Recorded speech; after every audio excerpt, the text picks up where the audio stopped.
মধ্যপ্রাচ্যে চলমান উত্তেজনার মাঝেই শুরু হচ্ছে হজের মৌসুম। জিলহজ মাসের ৯ তারিখ আরাফার দিন অনুষ্ঠিত হবে হজের মূল আনুষ্ঠানিকতা।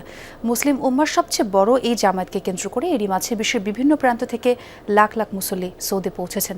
নির্বিঘ্নে হজ সম্পন্ন করতে নানা প্রস্তুতি নিয়েছে সৌদি প্রশাসন। জোরদার করা হয়েছে নিরাপত্তা ব্যবস্থাও। সিলন টি রপ্তানিতে শীর্ষে। সাদা কাপড়ের এরহাম পরে বিশ্বের নানা প্রান্ত থেকে পবিত্র নগরী মক্কায় জড়ো হয়েছেন লাখ লাখ মুসল্লি। মুসলিম উম্মার সবচেয়ে বড় এই ধর্মীয় সমাবেশে ধর্মপ্রাণ মানুষের পদচারণায় মুখর হয়ে উঠেছে পবিত্র কাবা শরীফ। মহান আল্লাহর দরবারে গুনাহ মাফ ও রহমত কামনায় ইবাদতে মগ্ন সবাই। ধারণা করা হচ্ছে এবারের হজ পালন করবেন অন্তত ২৬ লাখ মানুষ। এরই মধ্যে প্রায় ৯ লাখ বিদেশি হজ আদায় করতে পৌঁছে গেছেন মক্কায়। হজের প্রতিটি ধাপ নির্বিঘ্ন করতে ব্যাপক প্রস্তুতি নিয়েছে সৌদি সরকার। গড়ে তোলা হয়েছে কঠোর নিরাপত্তা ব্যবস্থা।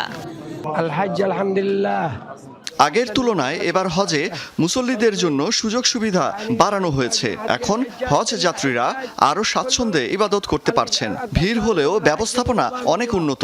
আমাদের একটাই চাওয়া, আল্লাহর কাছে ক্ষমা ও রহমত প্রার্থনা করা। হজকে সহজ ও সুন্দরভাবে সম্পন্ন করতে সৌদি সরকারের উদ্যোগের জন্য আমরা কৃতজ্ঞ। আগামী মঙ্গলবার হবে হজের মূল আনুষ্ঠানিকতা। ৮ জিলহজ মিনায় অবস্থানের পর পরদিন আরাফার ময়দানের উদ্দেশ্যে রওনা হবেন মুসল্লিরা। দিনভর সেখানে অবস্থানের পর সূর্যাস্তের আগে যাবেন মুজদালিফায়। সেখানে রাত যাপন শেষে শয়তানকে নিক্ষেপের জন্য সংগ্রহ করবেন পাথর। ১০ জিলহজ আবার মিনায় ফিরবেন তারা। বুধবার সৌদি আরবে উদযাপিত হবে পবিত্র ঈদুল আজহা। এদিন পশু কুরবানি শেষে মাথা মুন্ডন করবেন হাজিরা। অস্মিতা বিশ্বাস, যমুনা নিউজ।